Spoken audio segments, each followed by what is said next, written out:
Picture this. A courtroom falls silent as handcuffs click around the wrists of a decorated service member. And media captures every moment as protesters gather outside, some shouting support, others demanding justice.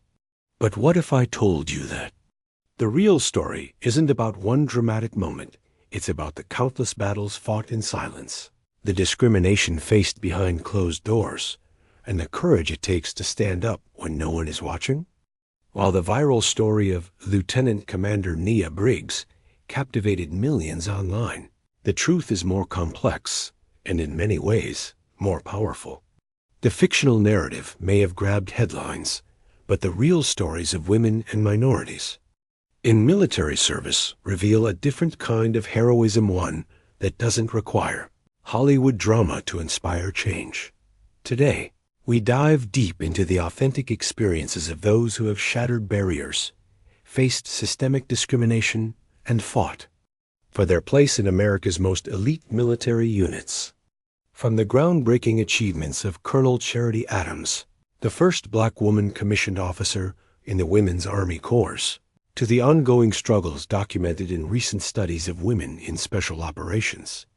These are the stories that demand to be heard. This isn't just about military service. It's about confronting the uncomfortable truths about racism, sexism, and the price of progress. It's about understanding that behind every first is a person who endured isolation, doubt, and discrimination to open doors for others. These are the real stories of courage, resilience, and the ongoing fight for equality in America's armed forces. Their courage challenges all of us to examine our own institutions, communities, and beliefs. When we see discrimination, do we have the courage to speak up? When we hold positions of power, do we use them to create opportunities for others? When we witness injustice, do we act or do we rationalize inaction? To understand the magnitude of breaking barriers in military service, we must first acknowledge the landscape that women and minorities have navigated for decades. The U.S. military, despite its ideals of honor and equality, has a complex history with discrimination that continues to shape experiences today, not as of 2023.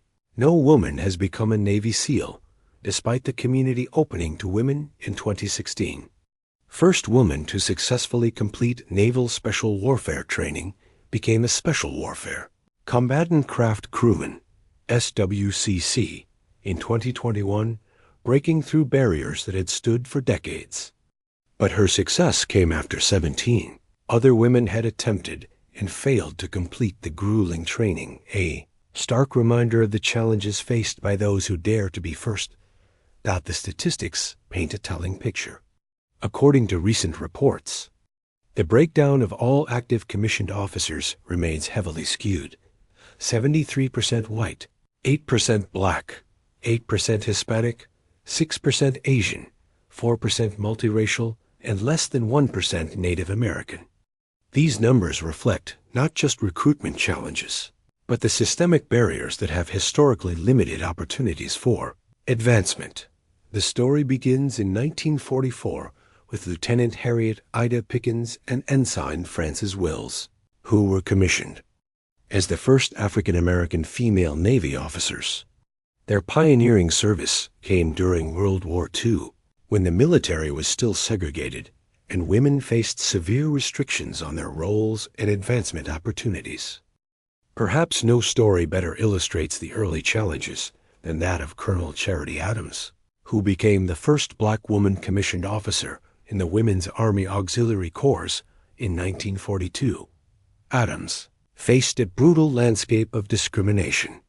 Black women were restricted by a 10% quota, segregated into separate units, and subjected to intense scrutiny with the expectation that they would fail.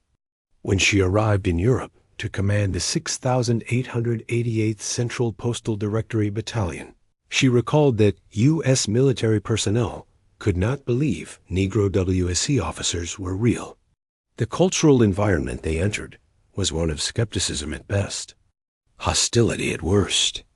Adams and her contemporaries weren't just breaking gender barriers.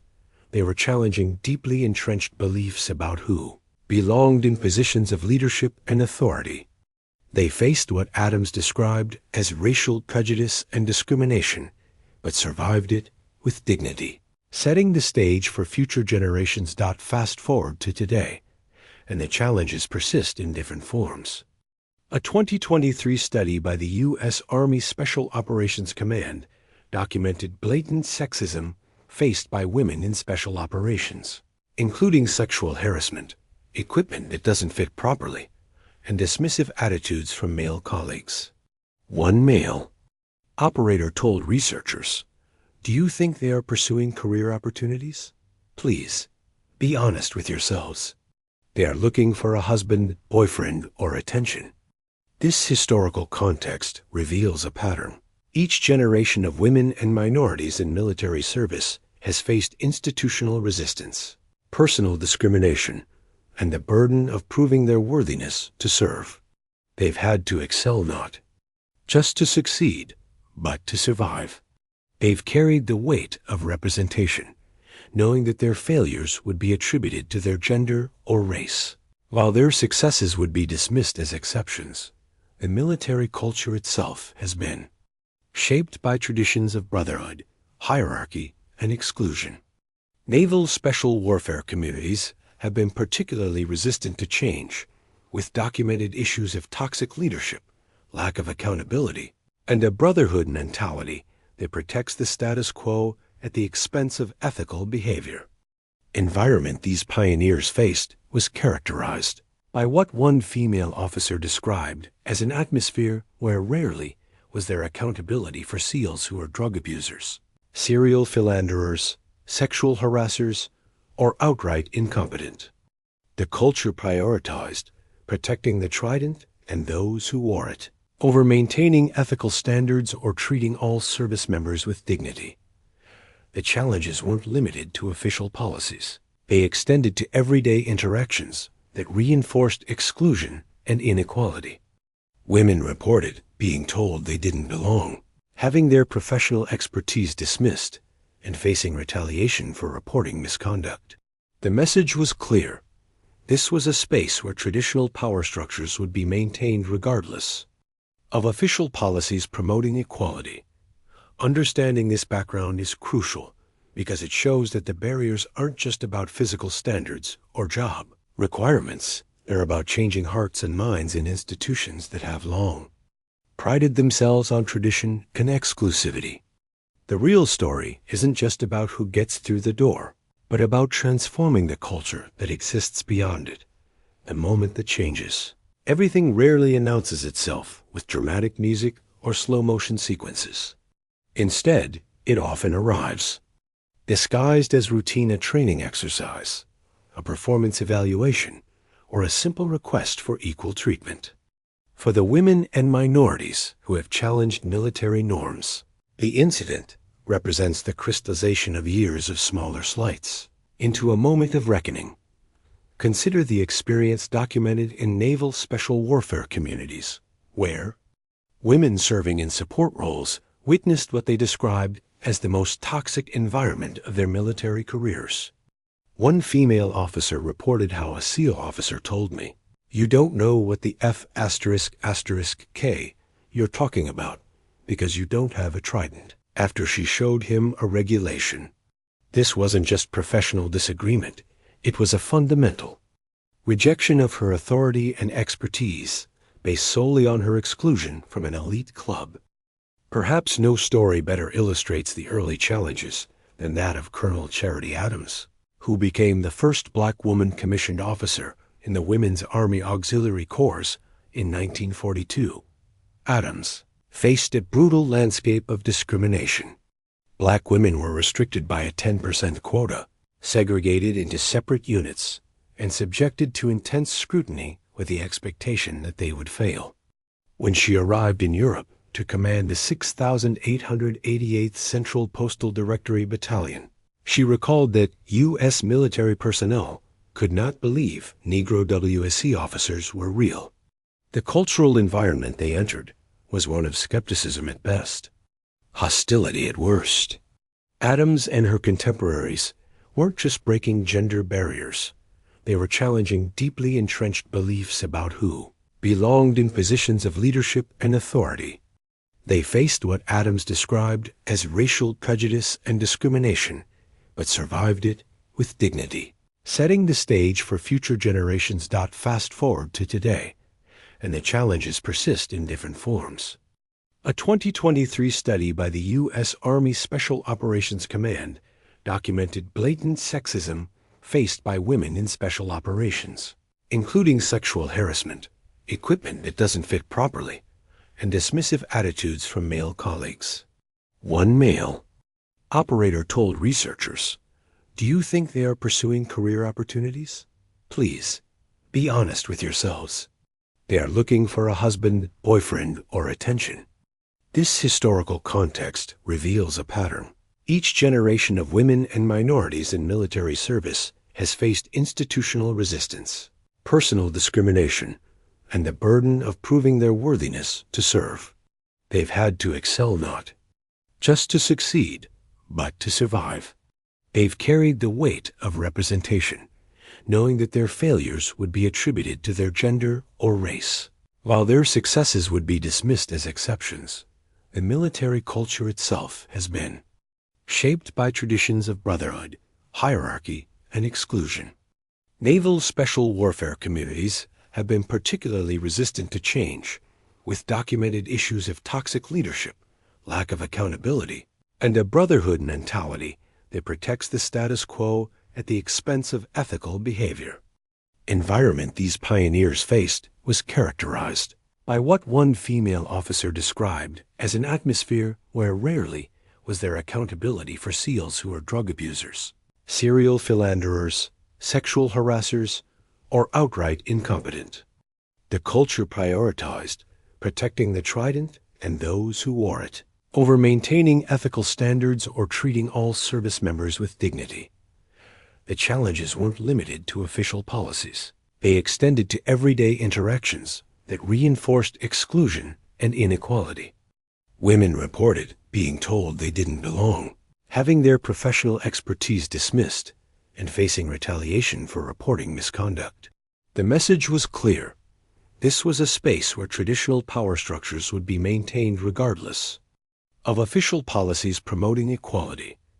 Understanding this background is crucial because it shows that the barriers aren't just about physical standards or job requirements. They're about changing hearts and minds in institutions that have long prided themselves on tradition and exclusivity. The real story isn't just about who gets through the door, but about transforming the culture that exists beyond it. The moment that changes, everything rarely announces itself with dramatic music or slow-motion sequences. Instead, it often arrives, disguised as routine a training exercise, a performance evaluation, or a simple request for equal treatment. For the women and minorities who have challenged military norms, the incident represents the crystallization of years of smaller slights into a moment of reckoning. Consider the experience documented in naval special warfare communities, where women serving in support roles witnessed what they described as the most toxic environment of their military careers. One female officer reported how a SEAL officer told me, "You don't know what the F***K you're talking about because you don't have a trident," after she showed him a regulation. This wasn't just professional disagreement. It was a fundamental rejection of her authority and expertise based solely on her exclusion from an elite club. What makes these incidents particularly powerful is their ordinariness. They don't require dramatic storylines or villainous characters. They emerge from everyday interactions within systems that have not fully adapted to include women and minorities as equals. The SEAL who dismissed a female officer's knowledge of regulations wasn't necessarily trying to be discriminatory. He was operating within a cultural framework that automatically questioned the authority of anyone who didn't fit the traditional mold. The intelligence specialist denied access to perform her assigned duties wasn't facing a single bad actor. She was confronting an entire unit culture that prioritized maintaining traditional exclusions over mission effectiveness. The women facing sexual harassment weren't dealing with isolated incidents. They were navigating an environment where such behavior was normalized, and reporting it was seen as disloyal to the team. These incidents reveal the gap between official policies promoting equality and the informal cultural practices that maintain discrimination. While the military has formally opened most positions to women and minorities, the cultural integration has lagged significantly behind the policy changes. The result is a system where legal equality exists on paper, but practical discrimination continues in daily interactions. The power of these incidents lies not just in their immediate impact on the individuals involved, but in their broader message about who belongs and who doesn't. Each dismissive comment, each blocked opportunity, each failure to address harassment sends a clear signal about the organization's real priorities and values. For those facing discrimination, these incidents represent moments of truth points, where they must decide whether to accept the status quo or fight for change, often at significant personal cost. The incidents also reveal how discrimination operates through seemingly neutral policies and practices. Physical fitness standards designed for male bodies, equipment sized for male physics, and social traditions that exclude women all contribute to an environment where discrimination can flourish while maintaining plausible deniability. The challenge for those facing discrimination is proving that neutral-seeming policies have discriminatory effects. Understanding these incidents is crucial because they reveal how discrimination operates in practice. It's not always dramatic or overt. It's often subtle, systemic, and embedded in the everyday culture of organizations. The real challenge isn't just getting through the door, but changing the culture that exists beyond it. The incidents serve as wake-up calls that force institutions to confront the gap between their stated values and their actual practices. Aftermath of discriminatory incidents in military service creates a uniquely challenging landscape for those who choose to resist. Unlike civilian contexts where victims might seek new employment or legal recourse, military service members operate within a system where speaking out can be viewed as betraying the chain of command, undermining unit cohesion, or demonstrating disloyalty to the service. The struggle begins with isolation. Women serving in naval special warfare, communities described feeling completely alone in their fight against toxic culture. "We knew we would never be part of the brotherhood," one woman reflected, highlighting how exclusion from informal networks made it nearly impossible to build the alliances necessary for institutional change. Without mentors, sponsors, or peer support systems, individuals facing discrimination often struggle alone against systemic problems. The professional costs of resistance are severe and immediate. Documentation from special operations communities shows that women who reported misconduct faced retaliation in the form of poor performance evaluations, exclusion from training opportunities, and assignment to less desirable positions. One female officer who reported sexual harassment found herself isolated from her unit and questioned about her own professionalism, while the perpetrator faced no consequences. The message was clear: victims of discrimination would be treated as the problem, not those engaging in discriminatory behavior. Colonel Charity Adams, the first black woman commissioned officer in the Women's Army Corps, exemplified the kind of resistance that was necessary to survive and thrive in hostile environments. Faced with segregation and discrimination, Adams chose to see that any troops I commanded would have every opportunity that was afforded others. Her resistance took the form of exceptional performance. She developed an intense inspection method and worked tirelessly to ensure her units exceeded standards, making it impossible for critics to dismiss their achievements. Adams's approach reveals a common theme in military resistance: the need to be twice as good to be considered half as equal. This places an extraordinary burden on those fighting discrimination, who must simultaneously excel in their primary duties while also fighting for basic respect and opportunities. The energy required for this dual performance often leads to burnout, stress-related health issues, and difficult decisions about whether to continue fighting or accept limitations. The psychological toll of sustained resistance cannot be overstated.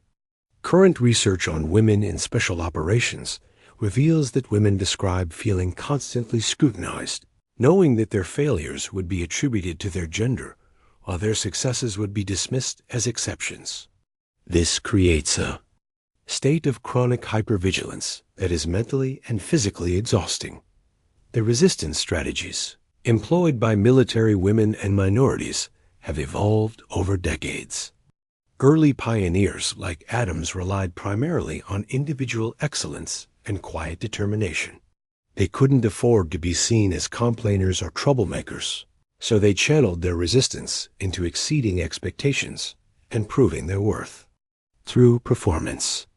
This approach opened doors, but also reinforced the idea that women and minorities had to be exceptional to deserve basic opportunities. Resistance has become more systematic and collective. The documentation of toxic culture in naval special warfare communities represents a shift toward formal reporting and institutional change. Women began keeping detailed records of discriminatory incidents, building cases that could withstand scrutiny and finding allies within the system who could advocate for change. This evolution reflects both the growing sophistication of resistance movements and the recognition that individual excellence alone is insufficient to change systemic problems. The role of allies in resistance efforts cannot be underestimated. Admiral Colin Green's acknowledgement that naval special warfare had a problem represented a breakthrough moment where senior leadership validated the experiences of women who had been reporting issues for years. Having an ally with institutional power willing to publicly acknowledge problems legitimized the concerns of those who had been dismissed or ignored. Technology has also transformed resistance efforts. Social media platforms allow individuals to share experiences and build support networks across geographic boundaries. Documentation tools enable the systematic collection of evidence. Online communities provide resources for navigating complex military justice systems and understanding legal rights. These technological tools have made it easier for isolated individuals to connect with others facing similar challenges and to access information about their options. The economic dimension of resistance adds another layer of complexity. Military service members facing discrimination must weigh the financial security of their military careers against the personal cost of enduring discrimination. For many, military service represents not just a career, but a path to education, health care, and retirement security. The decision to resist discrimination often involves risking these benefits, creating a powerful incentive to remain silent and endure. Legal resistance has become increasingly important as military and civilian courts have begun to recognize discrimination claims. However, the military justice system presents unique challenges for those seeking redress. The fears doctrine, which limits military members' ability to sue for damages, creates barriers to civilian legal recourse. Military justice processes often prioritize unit cohesion and chain of command over individual rights, making it difficult to achieve meaningful remedies for discrimination. The intergenerational nature of resistance in military service creates both opportunities and challenges. Veterans who successfully navigated discrimination can serve as mentors and advocates for current service members. Their experiences and networks provide valuable resources for those facing similar challenges. However, the military's hierarchical structure and emphasis on tradition can also make it difficult for younger service members to challenge established practices or senior leaders. Cultural resistance has emerged as a powerful force for change. This involves challenging the informal norms, traditions, and practices that perpetuate discrimination, even when formal policies promote equality. Women and minorities have begun to question why certain traditions exist, whether they serve legitimate purposes, and how they might be modified to be more inclusive, without losing their essential meaning. The collective nature of modern resistance has created support networks that didn't exist for earlier generations. Organizations like the Service Women's Action Network and informal mentorship groups provide resources, advocacy, and community for those facing discrimination. These networks help individuals understand their rights, navigate complex systems, and maintain motivation during difficult struggles. The struggle and resistance phase of fighting military discrimination is characterized by perseverance in the face of seemingly insurmountable odds. It requires individuals to maintain their professional performance, while simultaneously fighting for basic respect and opportunities. It demands both individual courage and collective action, both quiet determination and public advocacy. Most importantly, it requires a long-term vision of change that can sustain motivation through setbacks and failures. The turning point in the fight against military discrimination rarely comes with the dramatic flourish of a Hollywood courtroom scene. Instead, it often emerges from the intersection of persistent advocacy, institutional pressure, and generational change. The climax represents not a single moment of victory, but a series of interconnected breakthroughs that shift the balance of power and create lasting change. The most significant climax in recent military discrimination history occurred in 2019 when Rear Admiral Colin Green publicly declared, "We have a problem regarding naval special warfare culture." This wasn't just an acknowledgement. It was a validation of years of reports from women who had been dismissed, ignored, or retaliated against for raising concerns about toxic behavior and discrimination. The power of this moment lay not in its dramatic presentation, but in its institutional weight. For the first time, senior leadership was publicly acknowledging what women had been reporting for years, that the culture of elite military units was ethically misaligned and needed fundamental reform. This represented a complete reversal from previous responses that had blamed individual women for their inability to fit in or dismissed their concerns as personal conflicts. The breakthrough came from multiple convergent forces. Documentation of serious misconduct, including rape, murder, and drug abuse, had created a crisis that could no longer be ignored. The traditional approach of protecting the brotherhood at all costs had resulted in scandals that threatened the reputation and effectiveness of the entire special operations community. External pressure from Congress, media attention, and public scrutiny had reached a tipping point where change was inevitable. The 2021 achievement of the first woman completing naval special warfare training represented another crucial climax moment. While she became a SWCC rather than a SEAL, her success shattered the argument that women were inherently incapable of meeting the physical and mental demands of special operations. Her graduation marked just the latest inroad that women have made into some of the military's most difficult and competitive commando jobs, as military officials noted. The significance of this achievement extended beyond individual success. Rear Admiral H.W. Howard III's statement that she demonstrated the character, cognitive, and leadership attributes required to join our force represented an official acknowledgement. That gender was not a barrier to excellence in special operations. This institutional validation provided ammunition for future advocates and undermined discriminatory arguments about women's capabilities. The revelation of systematic discrimination in Army Special Operations through formal research represented another type of climax, the moment when informal complaints became documented evidence. The 2023 study's findings of blatant sexism and systematic harassment couldn't be dismissed as isolated incidents or personality conflicts. The research methodology and institutional backing gave weight to experiences that had previously been marginalized or ignored. The climax of resistance often involves a shift in narrative power. Instead of women and minorities having to prove they belonged, the burden shifted to institutions to explain why discrimination was occurring and what they would do about it. This represents a fundamental change in the conversation, from whether discrimination exists to how it will be addressed.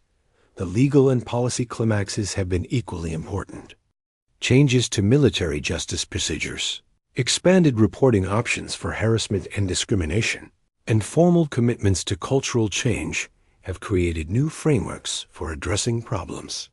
While implementation remains uneven, the existence of these policies represents a significant shift from earlier eras when discrimination was simply accepted as part of military culture.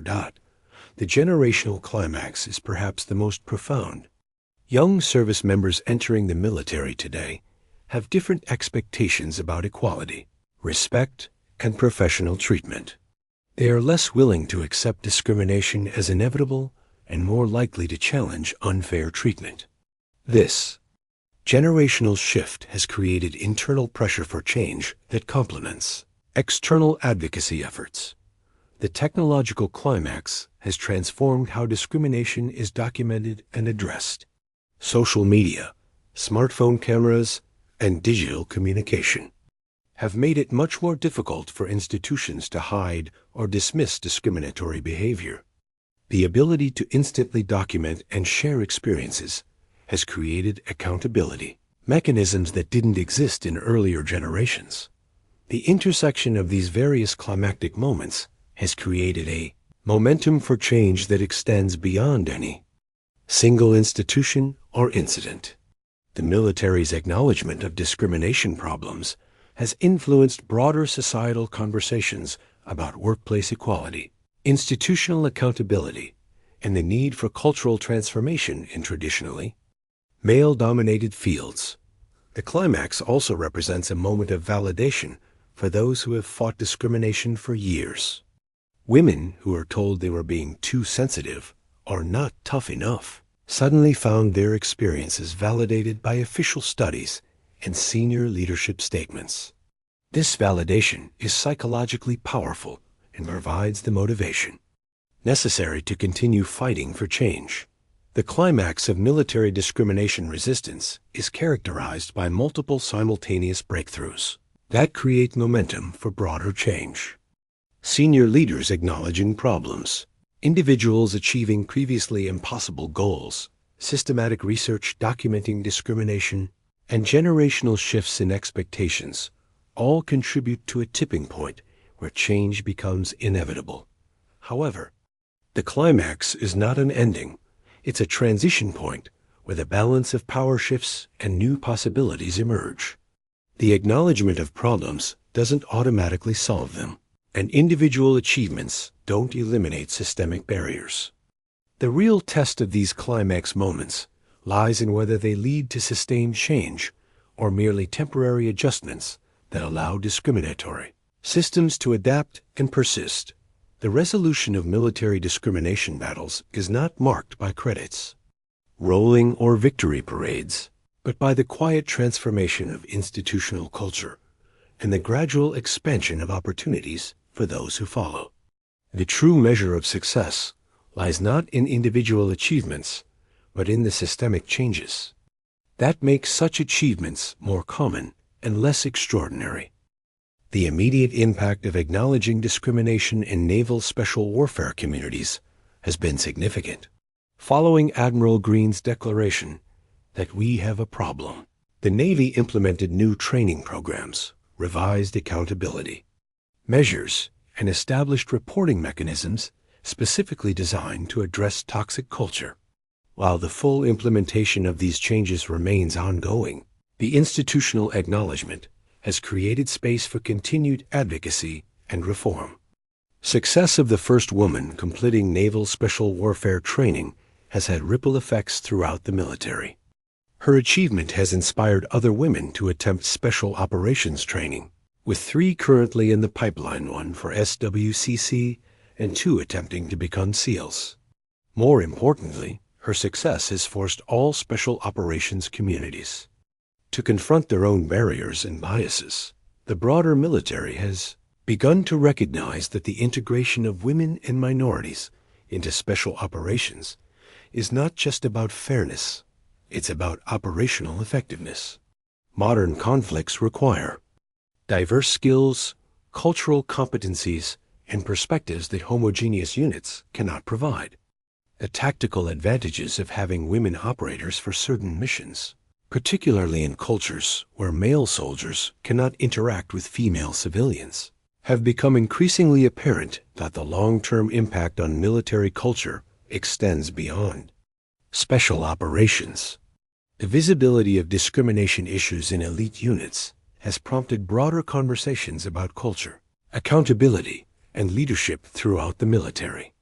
The recognition that brotherhood can become exclusionary and toxic has led to new approaches to building unit cohesion that are based on shared values rather than shared demographics. The research documenting systematic discrimination in Army Special Operations has led to concrete policy changes.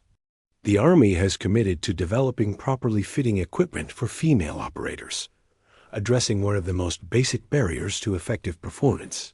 New training programs focus on unconscious bias, professional conduct, and inclusive leadership practices. The generational impact is perhaps the most profound aspect of the resolution. Young service members entering the military today encounter an environment where discrimination is officially recognized as a problem rather than an inevitable aspect of military culture. While challenges remain, the conversation has shifted from whether discrimination exists to how it can be eliminated.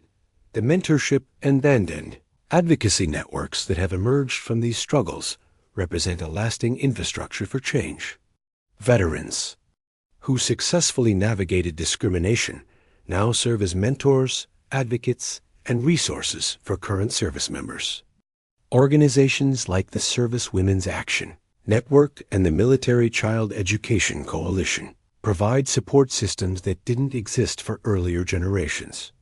The legal and policy frameworks established through these struggles have created new pathways for addressing discrimination, enhanced reporting procedures, expanded investigation authorities, and improved support for victims have made it easier for individuals to seek redress for discriminatory treatment. While these systems are not perfect, they represent significant improvements over earlier approaches. The economic impact of military discrimination reform extends beyond individual careers. The military's investment in developing inclusive leaders and diverse units has had spillover effects in veteran employment and civilian leadership.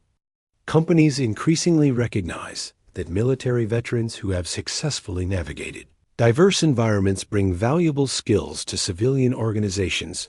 The international implications of U.S. military discrimination reform have been significant. As American forces work with allies around the world, the inclusion of women and minorities in special operations roles has influenced other nations' military policies. The operational effectiveness of integrated units has provided evidence that challenges traditional assumptions about military effectiveness. The ongoing nature of the resolution is perhaps its most important characteristic. Unlike legal victories that can be definitively won or lost, cultural change is a continuous process that requires sustained effort. Each generation must recommit to the values of equality and inclusion, and each new challenge must be addressed with the same determination that characterized earlier struggles. The resolution has also created new challenges and opportunities. As barriers fall and opportunities expand, new forms of discrimination may emerge. The work of creating truly inclusive institutions requires constant vigilance and adaptation. The success of early pioneers has created expectations and pressures for those who follow, who must balance their own ambitions with the responsibility of representing their communities.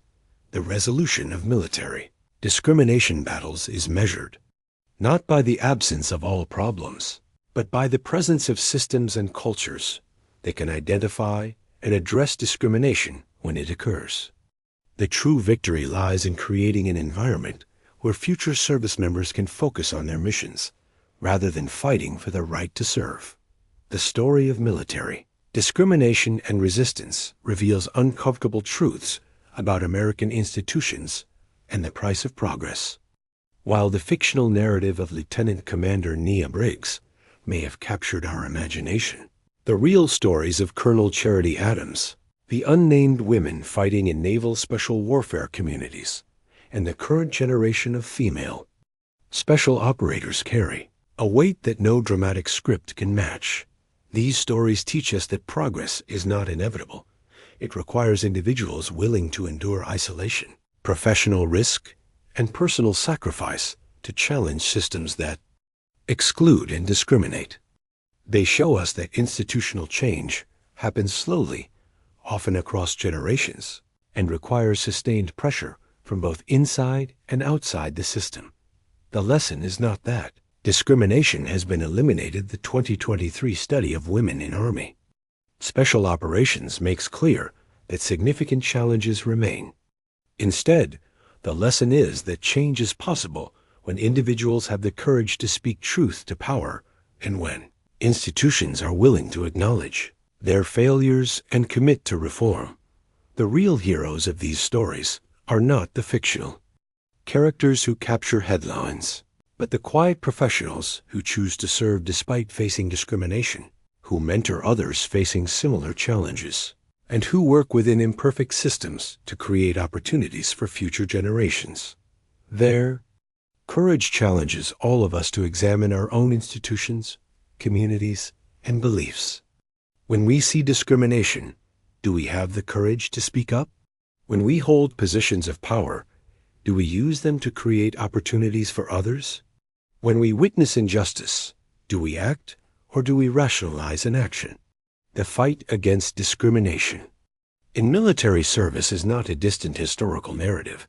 It's an ongoing struggle that requires continued vigilance, advocacy, and commitment. The true measure of these stories' impact will be whether they inspire us to action or merely to passive sympathy. The handcuffs that bind progress are not made of metal. They're made of silence, complicity, and the comfortable assumption that someone else will fight for justice. The real question is, what will you do to break them?